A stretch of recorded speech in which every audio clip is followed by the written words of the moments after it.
Hey guys, my name is Scoby. Today I'm going to be showing you how to find your message request folder in your Facebook. This is going to be a nice quick and easy tutorial. This video is going to focus specifically on the desktop version.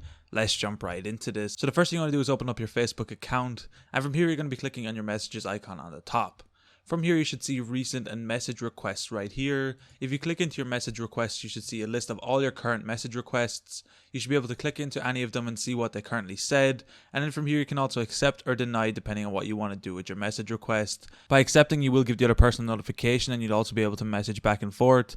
And by declining, they won't receive a notification and there won't be any messages back and forth. Anyway guys, it's that easy to find your message requests on Facebook. If you guys enjoyed this tutorial, be sure to drop a like. Subscribe if you're new, check out the other videos on the channel. I'm going to be leaving a link down below to my PayPal if you found these videos helpful and you want to support me. I make all these videos for free, so if you want to check that out, I'd really appreciate it. Anyway guys, thank you so much for watching. Until next time, as always, keep it saucy.